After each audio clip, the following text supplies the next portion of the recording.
and welcome to Quality of Life Radio, hosted by Lisa and Nancy, editors of bigblendmagazines.com.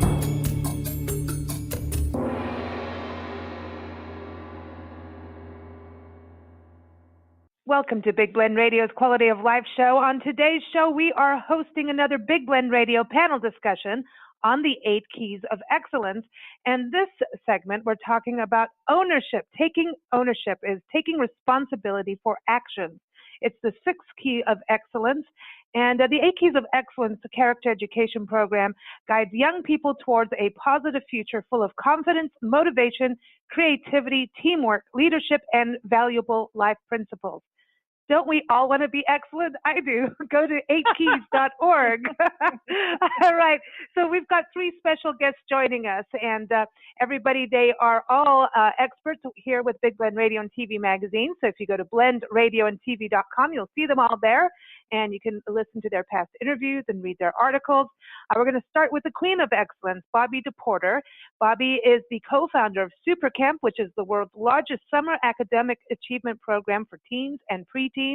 And she's also the president of Quantum Learning Network. And she also created the 8 Keys of Excellence. She's got a lot of alsos.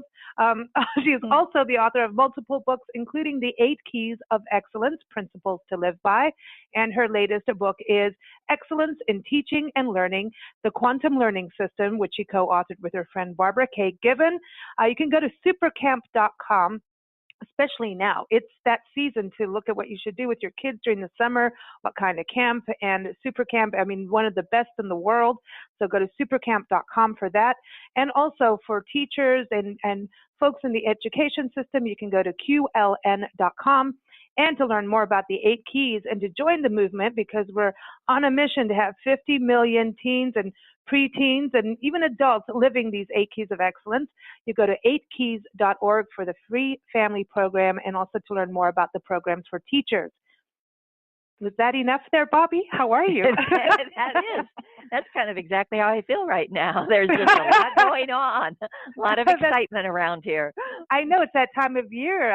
Every time I see any of your posts from Facebook and SuperCamp, there's a wave of teachers have just come through, getting ready for SuperCamp. There's a lot of training and it's a lot of hustle and bustle, right? And the phones are ringing because it's that time. It definitely is, and it's having our summer staff come here for training, which they do in the spring, it always feels like, oh, it is official. Summer is right around the corner. Wow. And it's over 35 years of SuperCamp now. Yes, actually our 37th summer coming up. So. Wow. And how many teens and preteens have been impacted through SuperCamp? Because I know the 8 keys is key to this. I know. Well, the over 78,000 have attended the week-long SuperCamp, and which I love right now is so many of the parents attended themselves and sending their children. Wow. So that's cool. The whole family is getting into the world of excellence. We like that. We need more excellence in this world. So everybody, again, you can go to supercamp.com. And for the 8 keys, go to 8keys.org. But our next guest is over in Tennessee. We started in San Diego with Bobbi, but we're going to go over to East Tennessee, not just Tennessee, it's East Tennessee. And we're going to chat with Mr. Change Agent, Ralph-Masengill Jr. He is a best-selling author, an award-winning advisor, a coach, a marketing expert, and he has presented seminars and papers about quality and change all across the country and in different places. The last time, I think it was Colombia that he was talking about change when he went traveling out for that. But his latest book is available to everybody. It is called Conquer, Change, and Win, an easy-to-read, fun book on the serious subject of change. You can get on Amazon, all those great places, but you can also go right to his website, Conquer, Change, and Win, not whine, win. Hey, Ralph, how are you doing? I'm doing great. It's great to hear your all's voices. I thought Bobbi's been in business that long. She must have started that organization when she was 4 or 5 years old. You go, Bobbi. That's it. Got a head start. Yeah, well, but you did this actually prior to it being education for our youth. This was education for business owners too, right? For the 8 keys. Yeah, it came out of it, working with adults and adults saying, you've got to do something for our kids. So that's went down that path.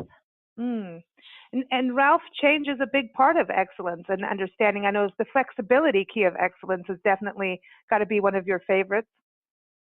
It is, and again, there's almost nothing we can do in the world that doesn't involve change, and hopefully it's positive change.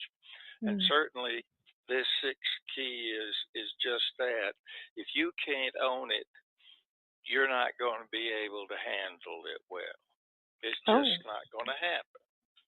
There we go. That's right. It's about being there and being accountable.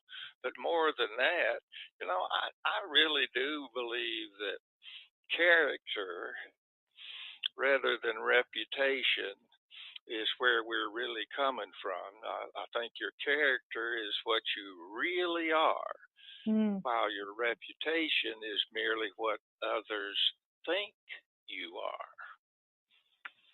That's why we need to play on character and not just reputation. Reputation is the results of character. I like that. Now our next guest knows about character and communication, so that your reputation, you could be on the happier side. Sarah-Elliston is the author of the book Lessons from a Difficult Person, How to Deal with People Like Us. Of course, you can get on Amazon, all those great places. She is a faculty member of the William Glasser Institute. She's a workshop leader and trainer that is certified in values realization, parent effectiveness training, and reality therapy. Now, when I think about ownership, I think reality therapy is like, that's hand in hand right there. Everybody, again, you can go to sarah-elliston.com to learn more or get her book on Amazon. Again, it's called Lessons from a Difficult Person. Sarah, how are you over in Cincinnati? Oh, I'm great, although it's suddenly having a thunderstorm here. It's been 70 degrees all day, and now it's raining, and they say it might be snow by morning. Wow, I didn't do it. I did not do it. I did not do it at all. That's it. That's my first thing. And this is interesting talking about this, but character and communication, they go hand in hand, right? Yes, absolutely. Well, character, if you have character, you're living by the 8 keys, I think. That's the way I look at it. That you have integrity and you take ownership of your behavior, you live up to your commitments, you're willing to be flexible, knowing that, change is inevitable. And and I don't know if you want me to go through them all, but I've enjoyed looking, studying them and looking at them, because that's what character is, when you know who you are and you know what you stand for and you're working to make the world a better place. I love that. It's really true. I sound like I'm auditioning for Miss America and World Peace. You go, girl. Bobbi. So that's what we have now, is Miss America happening right now. I'm here for the 8 keys of excellence. But Bobbi, this is really it about, the 8 keys of excellence is about character and defining your character and having integrity. Do you want to give everybody an overview of the 8 keys of excellence and that this whole part, because even when we were talking about SuperCamp, it's the foundation. And I think what, Sarah and Ralph were saying too, it is about the foundation for our lives. I loved what both of them said about it, because it's just right on, and it's really the essence and the core of what we talk about, because the 8 keys of excellence really are who we are. It's that inside of what we stand for. And being clear on what our principles are, because we talk about characters being the degree to which we live by our principles. And so first being clear on the principles, and we have our 8 keys of excellence, which are principles to live by, which are integrity, match behavior with values, failure leads to success, learn from mistakes, speak with good purpose, speak honestly and kindly, this is it, make the most of every moment, commitment, make dreams happen. Ownership, take responsibility for actions. Flexibility, be willing to do things differently. And balance, live your best life. And each one of those, we can go so deep on each one of them. And they're really meaningful for the students we teach and adults and everyone who lives them. And it's excellence versus success, because excellence is a continued habit. It's a way of life. It's a way of being, yes. And success is about a goal. Success is Mm-hmm. good, and it's about achieving something. And excellence is ongoing. It's good qualities and high degree is a definition we use. Excellent. I like the word excellence and excellent. It's good. It's because you want to achieve the best, and have your life in that constant glow of integrity with your life, and doing things in a habit where you don't have to think if this is right or wrong, right? And that's part of the ownership key, right, Bobbi? Is you already know. And I know Nancy and I have gone to different schools with you where the kids are actively practicing the 8 keys of excellence and learning from them. And even some of the drawings that the kids have done are showing, living your life above the line versus below the line. And that's something that it really goes with the ownership key. Yes, absolutely. We always have a line that's, where are you living? And all you have to do is say, where are you living? And the look on students' face, either, that they're taking responsibility and they feel good about themselves, or where are you living? Oh, below the line.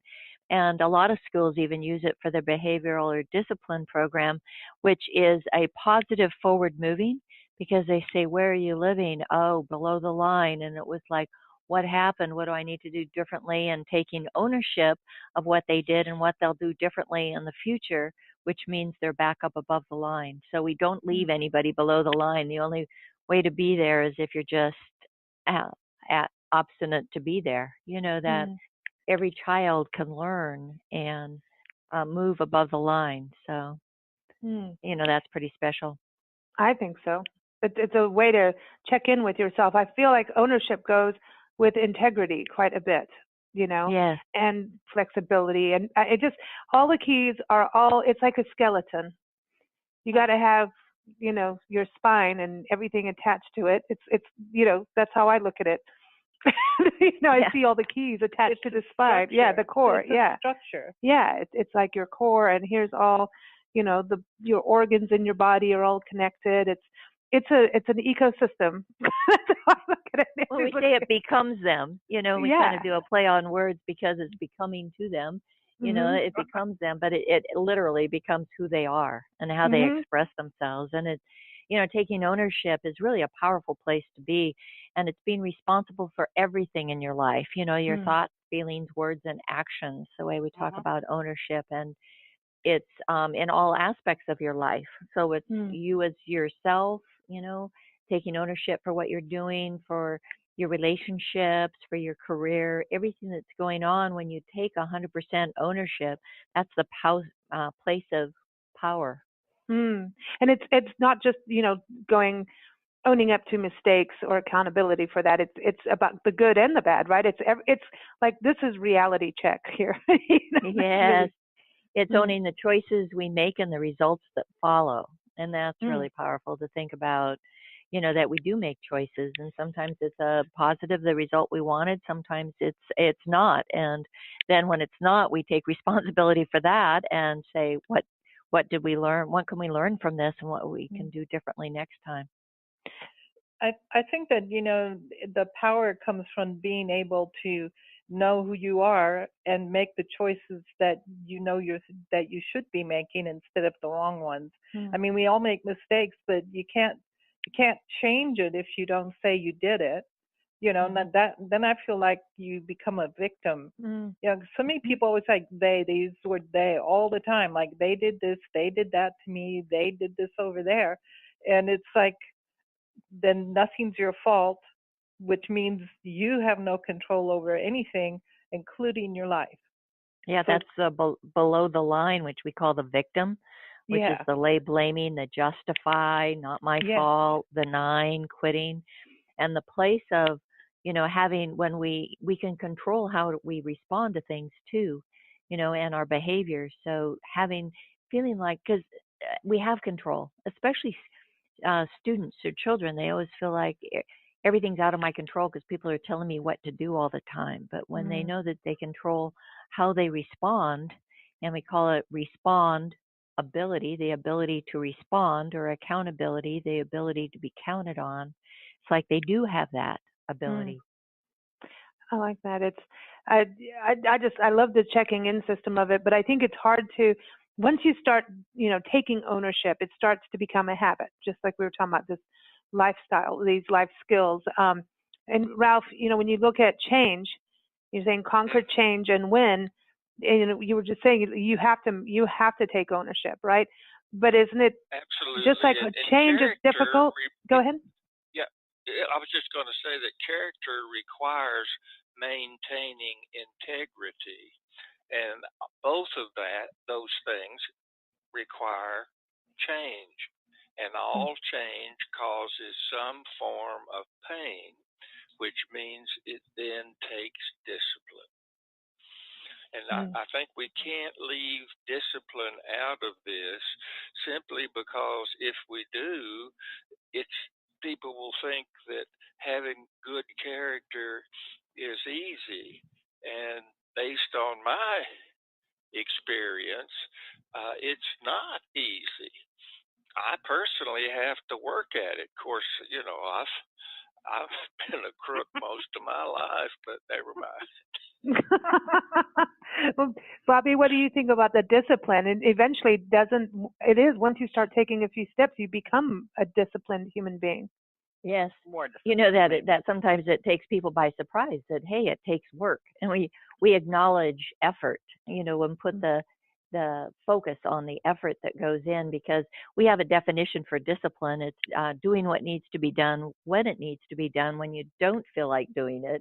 And we talk about motivation as doing what needs to be done when it needs to be done, when you feel like it. So there's a lot of things that take discipline, and it's a good thing to have. Well, that's good. When I would go to Lessons from a Difficult Person, the book written by Sarah-Elliston here, Sarah, that's where I first found out about such a thing as reality therapy, and I thought it is the coolest thing, because I just feel like it goes with ownership so strongly, like we said in the beginning of our conversation here. But it also feel like when you don't take ownership, you wrote an article about the red pencil mentality. It was one of the first segments we did with you, actually, and how we get in our own way. There's ownership, but there's a balance in ownership, which is the final key of excellence, right? So don't you think they go hand in hand too? Probably. I'm not quite sure where that fits with the red pencil mentality. That's our having been red penciled as we went through school. We tend to criticize ourselves more. That's kind of and I'm not sure where that fits.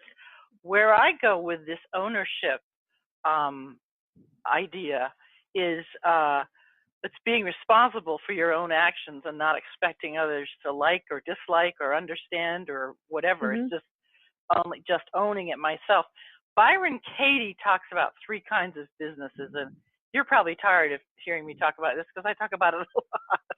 But I really think it matches this very well. She says there's 3 kinds of businesses: yours, mine, and God's. And we get so stressed from trying to live in somebody else's business. And when I'm thinking like, oh, you need to get a job, or you ought to be happy, or you should be on time, or you need to take better care of yourself, that kind of thing, then I'm in your business. And when I worry about earthquakes and floods or the thunderstorm I'm living through right now, I'm in God's business. I mean, I have no control over that. The only time I think I'm in integrity and that I would be living the keys of excellence is when I'm in my own business, which is concerned with me. And I don't know where that fits with the red pencil mentality, what you were talking about. To me, it goes with that part of, taking ownership for your actions. Sometimes we take ownership for others and we allow them to take ownership of ours. So that's where I'm going with that, is sometimes we start taking, there's a reality in like, here's the report, okay, that someone hands you. Maybe let's go back to school. Here's the report. You got red circles everywhere. Bobbi, can we get rid of red circles, please, in the education system? I got a lot of those. But you get that, and eventually in life, as we take ownership, there's this balance where we start creating red circles that they aren't, or creating red circles because of somebody else's successes or failures. So part of what I was going is that ownership comes from being real about it, having integrity with what you're taking ownership of, because sometimes we start doing things to ourselves and maybe belittling ourselves sometimes, instead of having the confidence and taking an authentic snapshot of what we're doing. One of the key, I don't know the right ingredients, if you will, of choice theory, which is what reality therapy is based on, is that I always have to remind myself of this. The all we get from the world, all we get from the world is information. I mean, the world just gives us information. It's how we look at it and how we decide about it that makes a difference. And so you can look at something going on and you can get upset about it, and it should be different, but that's not terribly useful, I don't think. Unless there's a group plan here, we're going to build a playground. That's different. But when we place blame or judgment on somebody else, it means that we can't be in charge of our own experience. I think doing this program with school age people is exceptional, because there's such a need for conformity, and you don't want to stand out and be different. So to have the norm being working towards being responsible for your own behavior, I just think that's remarkable. I think that's wonderful. The other thing I wanted to say was that I just one other thought I had was that we live in an external control world, if you understand what I mean, as opposed to an internal control.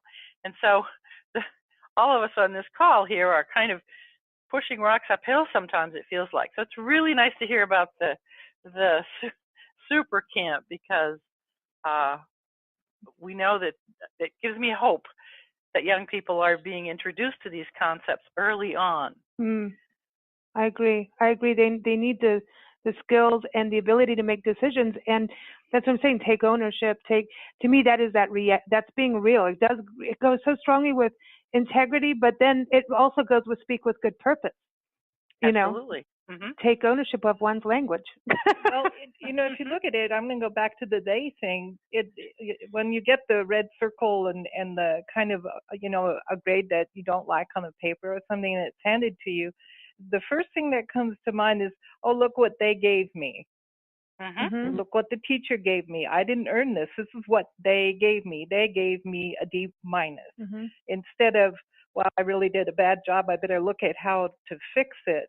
The first thing is that defense thing that comes in, like it wasn't me who did this, it's the teacher. So I think that this gives children a base to come from, where they know, okay, I got a bad grade, but I can do something about it. That gives you power and confidence to know that that's not a forever, like you're always going to be a D-.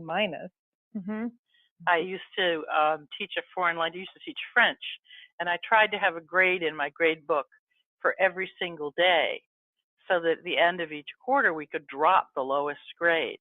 There's some activity where they'd get some points every single day, and then every now and then, I remember this one young man who ended up having to go to summer school. It was for social studies. It wasn't French.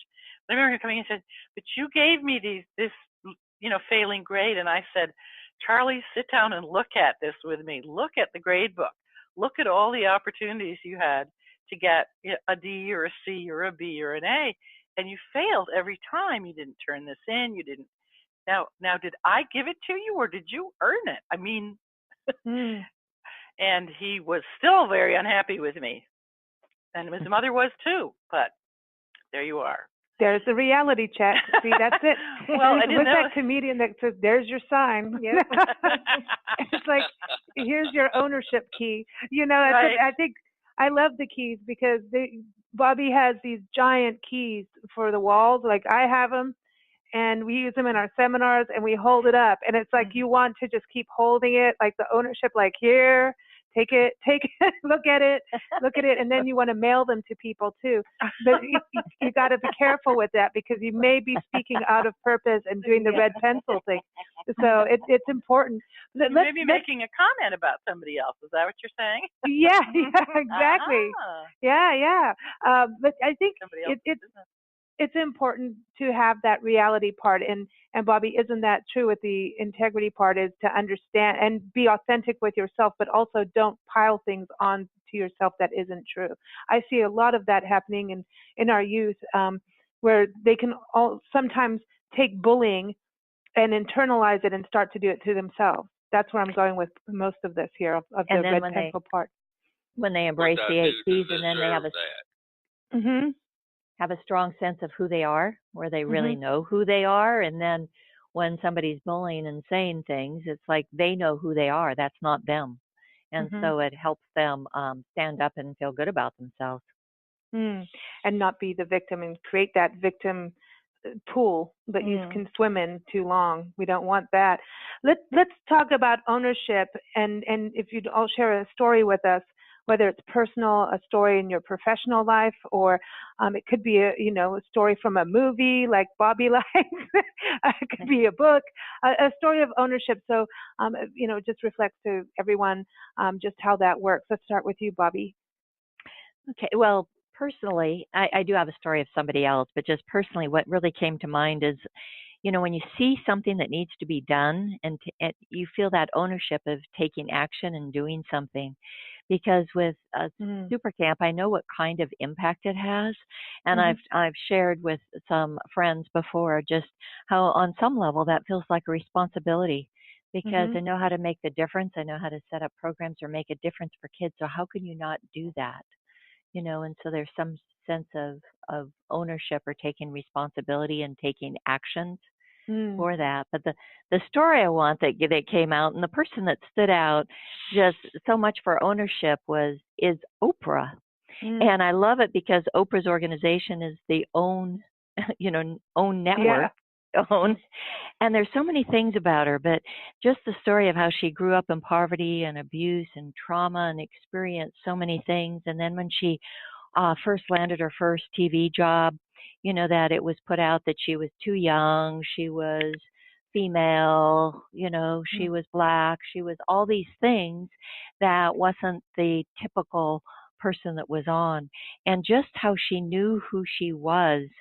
There's so many quotes and stories about her, but that everything that happens unexpectedly, she always owns the results of all of her actions. I mean, that's a direct quote out of stories about her, is she owns the results of her actions.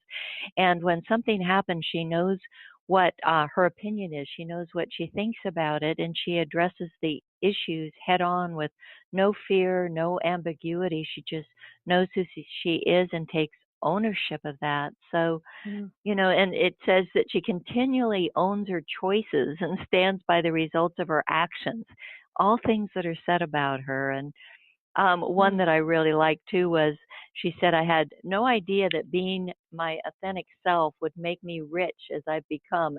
If I had known that, I'd done it a lot earlier. I agree. I like it. No, it's really true, because once you make that change, I love that word, Ralph, change, then it just starts to flow. And that's what I love about the 8 keys as a whole, is then, and it takes time, to really, once they become part of your life, it's just part of your life, and things start to flow, and your decision making becomes very quick, crystal clear. No, you save a whole bunch of time in life once you have the 8 keys in your life. You really do. And I think time is important. Ralph, for you, a story of ownership that you can share with everybody. Well, I can remember when I was a Boy Scout. That's been about 10 years ago. And you have the best cookies, too. Yes, well, thank you. No, you've got the wrong group, but that's fine. I take ownership. I'm sorry. Made great cookies. And I was working on my Eagle rank, and I frankly kind of lost interest in it. I was a little older than the other boys in the troop, and I didn't really want to go ahead and complete it. But I had a talk with myself, and you've done all this stuff, you've got all these merit badges, you've got this, that, and the other, and I just sat down and had a drag out fight with myself, and decided that I would go ahead and complete it. And I am so glad that I did, because it really taught me a lot about following through. And the Boy Scout law says the scout is trustworthy, loyal, helpful, friendly, courteous, kind, obedient, cheerful, thrifty, brave, clean, and reverent. And I had trouble with all those. But it worked out after a while. But did you record this fight with yourself? Oh my! Wow. But that's pretty much mine. I was just glad. I guess I'm even to the point of almost bragging about it, because I really did finally decide to completely follow through and go after the goal I'd been searching for, rather than walk away. And I know if I had walked away, and I came close to doing that I would be disappointed to this day. Good story. Good story. And eagles rock. Yeah, they do. Love eagles. Well, thank you, dear. So, Nancy. I was just thinking about this when I first got my first job, and I worked for an insurance company, and I was really very money, this is to make money, because we really needed money in our family, and everything was about money, because we did just because we had none. And I remember, being happy about getting the job, but as I grew in knowledge about the company I was working for, and it was an insurance company, and I saw some of their practices, it really started to bother me a lot, because there were decisions that were made and claims that I felt should have been paid that weren't. And basically I was taught how to lie to somebody about whether or not their insurance claim should be paid. And I was left on my own to come up with really good excuses why we weren't going to pay some claims. And so on the other hand of that, too, is people who made phony claims. And so it just seemed to me that the world of lying was pretty big. And I was, I'm making money, having to come home every day, hand over paychecks at the end of the month, and really having a hard time with, am I going to stick with this? How do I get out of it? What do I do? Who am I? Because all I'm doing is lying. I'm lying when I get home. I'm lying when I'm at work. And I was just really like, this is pretty miserable. And it never occurred to me that I could just make a change, until finally it got to the point where I saw something I shouldn't have seen in the office, and I quit. And it took me one day to get a new job. And I wondered why I didn't take accountability for where I was myself. I just let everybody tell me, do this, do that. And I really didn't stand up. And accountability to me is standing up. And looking at, this isn't just you're forced into it, you have no choice. I use that all the time. I had no choice. And I had a choice the whole time. It was just so weird to be so blind about something. But so I like the accountability thing, because I know that you can make a change. It's important. I mean, even in business and in life, I find that when you're upset about something, or you're going to take accountability, maybe you're not doing something well like you're supposed to. You're supposed to be doing, getting A's on your report, or whatever it is. Whatever you're doing in your job, you're supposed to be doing this. And if you're consistently not doing well and you're having a hard time, sometimes it could be how you're applying and you need more training. But then there's that point in your life when you go, I really don't like this. And you have to have that reality and take ownership of, I don't like this. I don't want to be doing this anymore.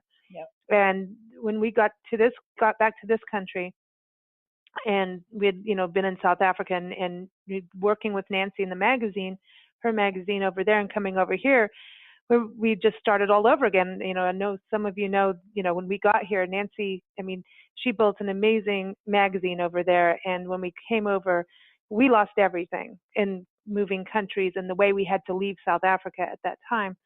And we came over to this country with $4,000 between us, because that's what we were allowed to take out as a vacation. But we were actually leaving, and we were in a hurry. And it was funny because suddenly going into a new kind of job and doing things that I was used to being in a magazine. I was very, very young, 19, but I was already used to dealing with clients like Coca-Cola and things like that. So this was a total, like, you're now going to do something new and different. And I worked in fast food. I did 3 jobs, and then we worked and Nancy and I worked in 2 different stores, but the same company, selling musical organs and teaching music. And I saw myself become one of the most miserable, horrible human beings. And it was because I truly hated what I was doing, and except for the part of teaching music and the things we saw through that. The people who had strokes, who couldn't move their fingers, started to use their fingers. There were a lot of widows and widowers. These were all retired folks. It started drinking too much, and I saw some of that, and that started to change when they had a community of people. So there were these amazing things, but this company was so corrupt. And the higher we got up in the company, this is a very similar story as Nancy's, but the higher we went up, the more corrupt it was. And so I found myself really and making really good money that I didn't understand how to manage. So I learned that real quick, and that was a wake-up call. When they give you credit cards at 19 years old, they should send you a book on why you should not use them. So there was a lot of big reality checks that happened between 19 and 21 when I turned 21. And by the time 21 went by for a few months, I sat up one day and I dumped my boyfriend. I moved to another part of the state of Florida, went back into the same organization, and went, okay, it's time to leave. And one day I just walked out.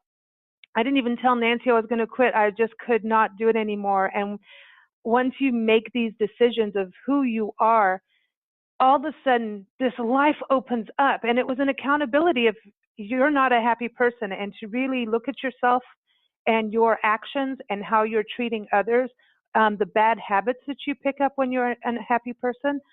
It was not a pretty sight. And I thought I was real pretty, but it was really not a pretty sight. And so I just went in, and they offered me more money. They offered me higher positions, blah, blah, blah. And then my boss at the time just turned to me and says, this all sounds like a death trap. I said, absolutely. I'm going off and I'm doing my thing. And we did. And here we are 21 years later with a magazine. But now you know how young I am. But it's amazing to me about taking those moments of taking ownership of your life and recognizing those. Looking at yourself in the mirror and making those decisions is difficult, but it was the best day ever. It was cool. Hear, hear. Yeah. Yeah. Great. Yeah. All right. It causes fear, but it's the right kind of joy that comes from fear. Fear can be a positive. I think so. Mistakes and anger and frustration. We were talking to someone the other day, and she was saying how frustrated, and I said, don't give up of what your beliefs are and who you are. When you're frustrated, things are about to change. And once you recognize that frustration, and then you need to take a good look at it, and once you see it, you can take care of it. And that's what I think, ownership is. Bobbi, does that make sense? On the ownership thing, you have to kind of look at it and, pinch the snake on the head. Owning all of it, It's owning all of it. Yeah, balance, yeah. Well, I'm glad we are where we are. Okay, so a quote to live by. There's sayings you hear in life, and they turn things around for you. And and you can go back to it to keep you going, just like the 8 keys. You know, if you read them every day and start to implement them, they become sayings that you hold dear. So a quote about ownership from all of us. Start with you, Queen of Excellence, Bobbi. What's one of your favorite quotes? Well, part of our definition of ownership is owning the choices we make and the results that follow. So I found a quote that is, life is the sum of all of our choices. Yeah, I like that. It is. I like that. I like that a lot. What about you, Ralph? Well, I think it's important that we can't really own ourselves if we don't have a positive attitude. And a positive attitude may not solve all our problems, but, you know, it'll annoy enough people to make it worth the effort. Say that again? A positive attitude may not solve all our problems, but it will annoy enough people to make it worth the effort. Now, that's my positive attitude. Oh, that's good. Speak with good purpose, too, right? Yeah. I like that. What about you, Sarah? Did you want my little story? Or are we done with stories? Yes, no, go for your story. Well, I had a couple of the one that came to me when I was listening to you guys was when I was offered a job at Coca-Cola. I was doing a lot of different interviews, and I thought, oh, this great big company, and then I thought, I can't work for somebody that makes something that I think is poisoning the planet. And that was really a simple decision. And I really felt like I was owning my values when I said that. But for me in my personal life, it's a matter of really when I got sober and discovered that I wasn't in charge of the universe, and that when I was wrong, I needed to own that. I had a situation with supervisors when I was employed. It seemed like they found me difficult enough that they would wait until the annual review and then sort of lay out the things that had happened during the year that they had, people had spoken to them about. Not lots, 1 or 2 things, but months ago. So here we are doing a performance review in March, and something happened last July, and they wait till March to tell me. And I found that very annoying, and I used to say so. And then when I finally started realizing that I had to be responsible for my own behavior and not blame them if they didn't have the courage to tell me when the problem actually occurred, I had a situation where I was sitting down with a new supervisor whom I'd never worked with before, and our vice president came into our meeting very suddenly, very unexpectedly, and he said, now, aren't you giving a talk this afternoon on such and such? And I said, yes, I am, and he said, well, you did it a couple of months ago, and I got some feedback that there were some things wrong with it, and that you said some things. He didn't have any concrete examples, and my instinct, because I always figured everybody else was wrong and I was right, my instinct would have been to sort of go for like, well, if you can't tell me what I did wrong, why are you here? But that I was changing. So isn't that positive? So I said to him, well, I remember looking at him and thinking, well, now what do I do? I can't fix this. So I said, what if I write down every word I'm planning to say? And I'll just give you a synopsis and write basically a script of what I'm going to say. Because it was it wasn't a long presentation. And so will that help? I can get that to you in an hour or so. And he said, oh, yes. And what I loved about the whole thing was that I didn't react the way he was expecting. And I said, will this solve the problem? And he said, yes. And then he looked around and sort of said, oh, well, I guess we're done. It was the first time I'd ever seen him rattled. So I thought I don't know if that's a good story or not. I think it is. I think it's a good example because it is, and when you take ownership for things, just like I got our whole thing twirled around with you here, Sarah. See, I'm taking ownership on that. So I apologize. But no, but that's the truth. If you don't take ownership, then it becomes this festering thing. And to me, that is like, here, I'm taking ownership of the situation. I'm trying to make something happen. It's so freeing when someone says, "Oh, but you said this," or "I thought we were supposed to do it this way," or whatever. They say, "Oh, but didn't you?" Whatever. They don't usually say, "Aren't you doing that wrong?" They'll make some suggestion, and it's so freeing to say, "Oh, yeah, I made a mistake." I just love it, especially in a leadership role, to be able to say, "Oops, I'm not perfect." Yeah, none of us are. Well, oh my I think gosh. It's very freeing. Wait a minute. I'm not sure about that. Yeah, I'm waiting for Ralph in there. Well, I thought I was, because I'm a Virgo, so apparently I'm perfect. Just kidding. But I think part of the problem is Sagittarius and confused. Well, personally, I think one of the things that's difficult in our world today is that people don't take ownership of their statements and their actions.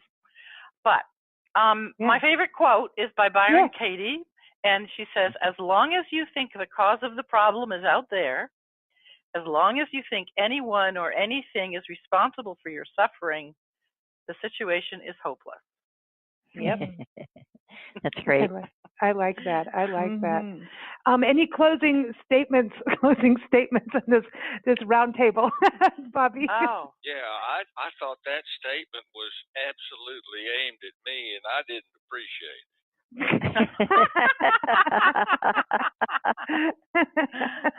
I knew you would feel that way. I just love the empowering way of just owning our choices. And the results. It's such, like I'm responsible for my life, and I have control and ownership of a lot of that in my life. It's how I respond to things. So. Very empowering. Yeah, it really doesn't work well to have everybody else in control of your life. But we don't always know that.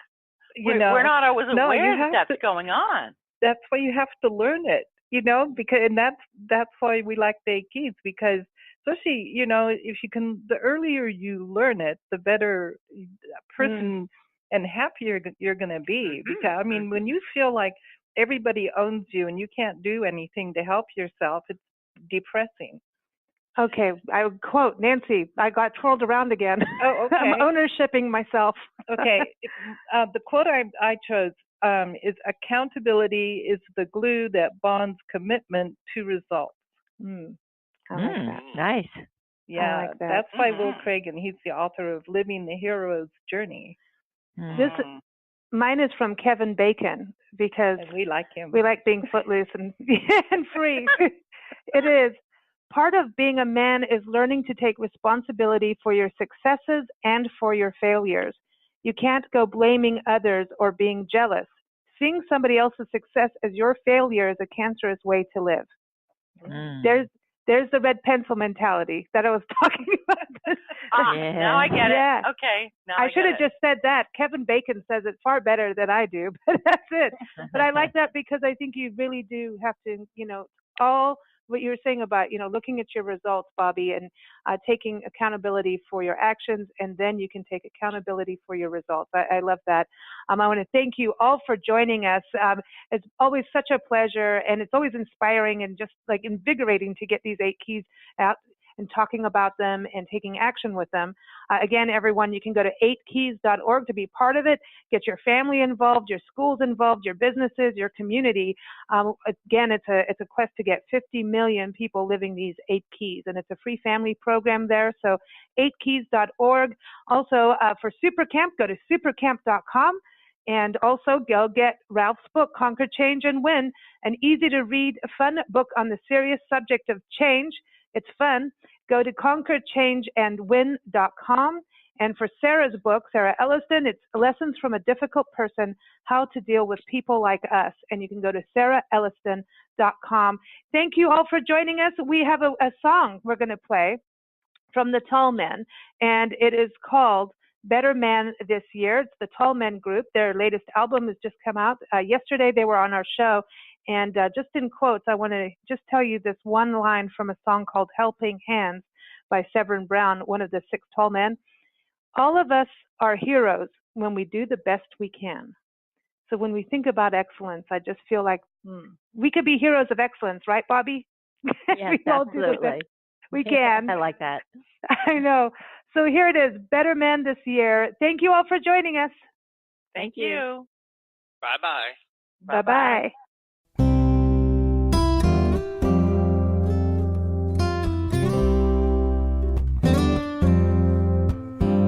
My world went white, but not with a lie. It was fear that my time here had reached its end. Well, my list is long of things that I've done wrong. I could have been a better husband, son, and friend. And if this house of cards should fall, if I cannot hold a pen, and if I cannot speak at all, or if I never sing again, I hope that I've been kind enough. I'm so happy to be here that I might be a better man this year. Well, I've had the blues and I've read the news. Seems like everybody's living troubled times. Still, with all my stuff, I still think I'm not enough. And I believe that I've been searching for a sign.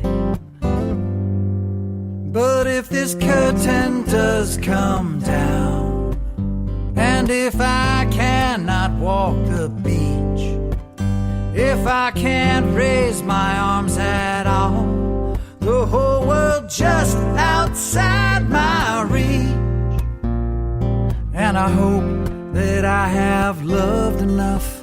I'm so happy to be here that I might be a better man this year, a better man this year.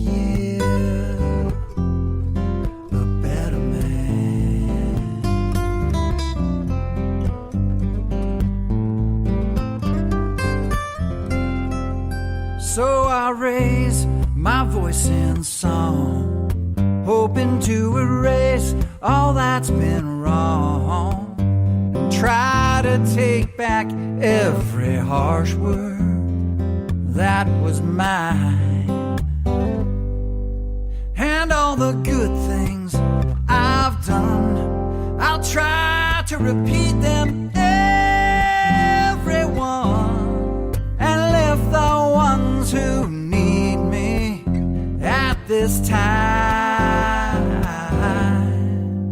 But if these sands have all run out, if I can't hold your hand in mine, if I can't raise my voice to shout, if I've just plain run out of time, then I hope that I've been good enough.